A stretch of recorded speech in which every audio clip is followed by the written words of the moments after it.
Hey, I'm Eric. I'm listening to 100 albums in 100 days. For all the details on what I'm doing and why, check out my video pinned to my profile. Today I listened to the 1988 album Straight Outta Compton from N.W.A. Now, I feel like I've heard this album several times because I've watched the movie probably a dozen times at least, which is not true. That they don't play the whole album on there. But yeah, I just feel like I've heard a lot of these.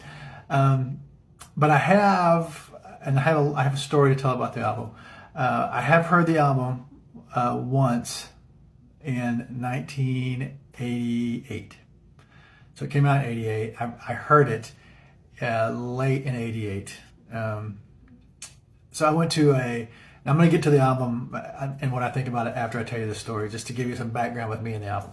I went to a really small 2-year school when I first went into college. Went to a junior college in a small town in Oklahoma, and it was basically an ag school. But what it also was an intermediary school that bigger Division I schools sent their athletes to when they couldn't make the grades for Division I schools. They would come to this little junior college and get their grades up and then go back to the bigger schools. And my freshman year, there was a kid on my floor named Curtis Johnson, who was there on a track scholarship, but he got enrolled late and they didn't have room for him in the track dorm. And so he got stuck in our dorm by himself for what turns out only one semester. Curtis Johnson was the only black kid on a floor full of cowboys. And he kept to himself, was hardly ever there. He was always hanging out with his track buddies at their dorm, but he was there some. And there was never any ill will or bad blood for anybody. He just was very kind of stuck out because he was the only black kid in a floor dorm basically full of white cowboys. Curtis Johnson lived 2 doors down from me and would come. The stairs were right outside my dorm room door, and so he would come up. He would come by my room every time. And we just started, first saying hi and talking, and he would come down and hang out with us and play Nintendo with us every once in a while. And he would always bag on our music. He didn't like the music that we played, we did hair metal and rock and all that. He would bag on it. And one day, I just happened to be walking by his room, and he was listening to rap, and it was this album.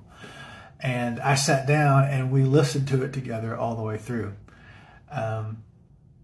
And so and without any judgment, without saying anything, even though he'd bagged on our stuff, I just listened to it and let him talk about it. Like I said, he was only there for a semester in our dorm, but.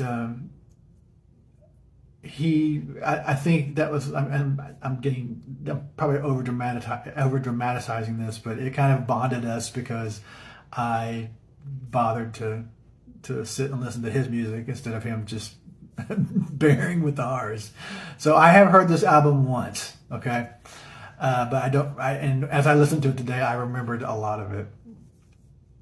Like the other 3 other rap albums I've listened to on this list. They are not for me. They were never for me as far as the target audience. But as weird as this sounds, I have fond memories of sitting in Curtis's dorm room listening to this album that one day and laughing at different things, and him laughing too, and just kind of being for lack of a better term, a bonding moment between Curtis and I, because I was listening and he was listening and he was laughing, and I would say stupid things about what they said in the song, and he would just think I'm sure he thought deep down inside that I'm just a stupid white kid, but he would laugh at me, and he was, and so anyway, but I have heard this album once, and so I listened to it again today, and I recognized a lot of it. And like I said, it wasn't marketed to me, but I do appreciate, like I did Public Enemy and Biggie and Dre's album, I do appreciate the level of talent it takes to write lyrics like that. I mean, I've recorded a couple of albums And it is hard to write a song. I mean, it really is. It's hard to write lyrics and to make them rhyme like that, and to make them work like that in rhythm and on a beat is incredibly difficult. And I can appreciate the level of talent that those guys have to do that. My favorite voice in the group is Ice Cube. I love the way he sounds when he just cuts loose. I don't know what it is about his voice, but I just love it. And my least favorite is Eazy-E. His voice grates on me. I can't take his style at all. But the one guy, it seems like, does not get a fair shake either in the movie or on the album. And I don't know anything about anything past that, because at this point I'm talking out of my ass.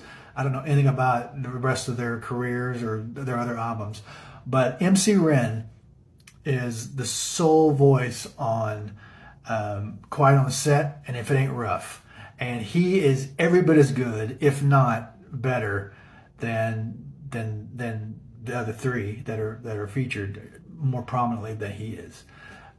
He's got a great style. I love his voice, especially on If It Ain't Rough. I really like Straight Outta Compton. That song. That's how they end the movie. And it really, it's just a great. It's weird to say it's a great song because of the lyrical content, but it's a great song. It really is. And the very last song on the album, "Something to Dance To," is a great little track too. I like "Express Yourself." Honestly, I like the whole album. I really do. If I can, like, there were several tracks on the Biggie album and on Public Enemy and even on Dre's that I could see myself putting together a workout playlist from those 4 albums, and just being pumping you up and making you ready to go. So it's a great album. It's not for everybody, like I've said with the other 3. If you're easily offended, you just go to the next one. This is not for you. But I like the album. I really do. And I like the movie. That's why I've seen it so many times. I know it's not. They took some liberties with it, like they do with every biopic like that. But I love the movie. I love the album. I would recommend it if somebody asked, should I listen to the album? Yeah, you should listen to the album, unless you're easily offended. But listen to the album and watch the movie. I think they marry very well together, and you can get a sense of one from the other on both sides. So if you've never heard it and you listen to it, let me know what you think.